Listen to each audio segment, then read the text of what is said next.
বাঁধাকপির পাকোড়া বানানোর জন্য লাগবে হচ্ছে বাঁধাকপি কুচি কুচি করা, পেঁয়াজ, সব ধরনের মশলা। আমি এখানে হলুদ, মরিচ, জিরার গুঁড়া, ধনে গুঁড়া দিয়েছি, সাথে একটু চাট মশলা দিয়েছি।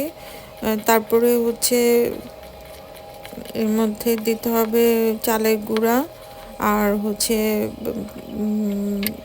বেসন।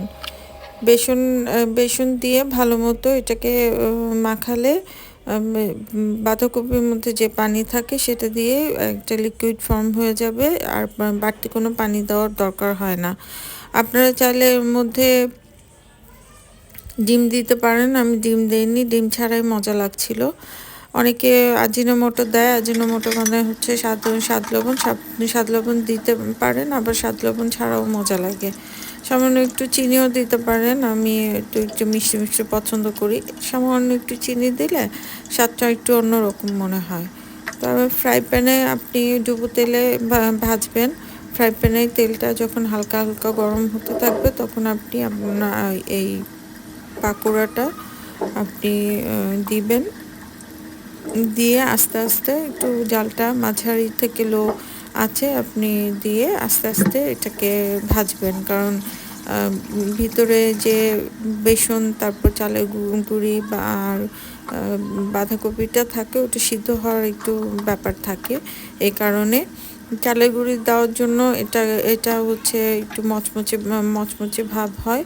আপনি চালের গুঁড়ার সাথে কর্নফ্লাওয়ারও দিতে পারেন, আবার শুধু কর্নফ্লাওয়ার আর ওই বেসন মিক্স করে দিতে পারেন, দুটাতেই ভালো লাগে, অপশনাল আর কি। আমি কাঁচামরিচ কুচি দিয়েছি, আপনি কাঁচামরিচ বাটাও দিতে পারেন। কাঁচামরিচ বাটা দিলে অন্যরকম একটা ফ্লেভার হয়। এই হচ্ছে আমি খুব মচমচে করেছি। আপনি চালের গুঁড়া দিলে খুব মচমচে হয়, গরম গরম খেতে খুব ভালো লাগে।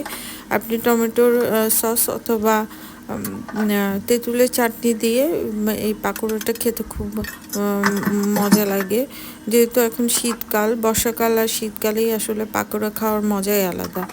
আমি এর আগে আলু দিয়ে পাকোড়া করেছিলাম, এখন হচ্ছে বাঁধাকপি দিয়ে করছি। আপনারা চাইলে ফুলকপিটাকে গ্রেট করে ঠিক একই পদ্ধতিতে করতে পারেন, ডিম দিয়েও করতে পারেন, ডিম ছাড়াও করতে পারেন, আপনার যেমন খুশি।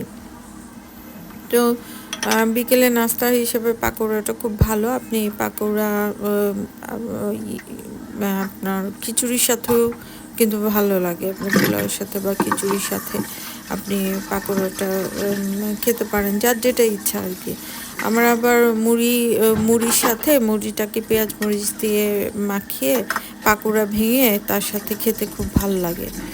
যেমনটা পেঁয়াজু, আলুর চপ, তারপর বেগুনি ভেঙে দিয়ে করে, এটাও কিন্তু সে ঠিক ওইভাবে খেতে ভালো লাগে। আবার শুধু খেলেও আপনি খেতে পারেন। তো থ্যাংক ইউ আপনাদেরকে আমার এই বিরক্তিকর ভয়েসের বিরক্তিকর ভিডিও দেখার জন্য অনেক অনেক ধন্যবাদ। আপনারা বাসায় বাঁধাকপির পাকোড়া করবেন। এখন যেহেতু শীতকাল, প্রচুর পরিমাণ বাঁধাকপি পাওয়া যায় এবং দামেও মোটামুটি হাতের নাগালের মধ্যে আছে। আপনারা পাকোড়া করে বাসায় খাবেন এবং মেহমান আসলে তাদেরকে পাকোড়া করে দিবেন। ওকে, বাই, থ্যাংক ইউ।